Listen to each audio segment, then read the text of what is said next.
Manoloana izay raha izay dia samy namoaka fanambarana androany ny vondrona iraisam-pirenena ireo firenena-dehibe zany miara-miasa amin'ny Madagasikara indrindra moa fa ny vondrona afrikanina États-Unis ary la France manana nevina izy ireo. Manoloana ity raha ity. Miantso amin'ny fitoniana sy ny firosoana hatrany amin'ny fampihavana pirenena ary koa ny fanatanterahana ny tondrozotra izay nataon'ireo tompona ndraiky mpanjakana politika malagasy ny vondrona iraisam-pirenena sy ny firenena miara-miombonantoka amin'ny Madagasikara androany.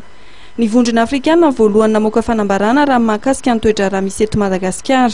Ity vondrona ity dia nanameloko amin'ny fanambarana izay nataon'ny filoha teo aloha Marc Ravalomanana ary nanamafy koa fa tsy nisy ny fampiresahana na tamin'ny vondrona Sadek na tamin'ny fitondrana malagasy ny fiverenana tanindrazana. Nideran'ny filoham-pirenena Hery Rajaonarimampianina ny vondrona afrikanina amin'ny fandrindrany ireo asa momba ny raharaha Ravalomanana indrindra teo amin'ny finiavany iroso amin'ny fampihavana pirenena eto Madagasikara.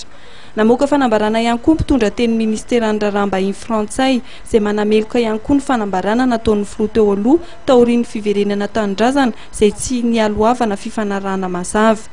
Ny antso ny tompona ndraiky mpanjakana kosa nefa mahasovo frantsay mba hanaja ny zo sy ny lalàna malagasy ao anatin'ny fitoniana sy ny fandraisana andraikitra mahomby ny hamahana ity raharaha ity. Fihetsika izay hita fa voajo hatreto hoy ny frantsay.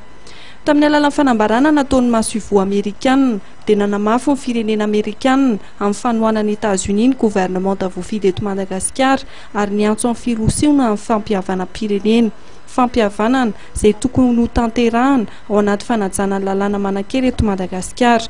Ity fanambarana États-Unis ity dia nialoavana fampiresahan'ny mpiandraikitra iray ao amin'ny mahasovo amerikanina Andriamatoa Stephen Anderson tamina tompona ndraikitra politika malagasy maromaro ka anisan'izany ny filoham-pirenena Hery Rajaonarimampianina.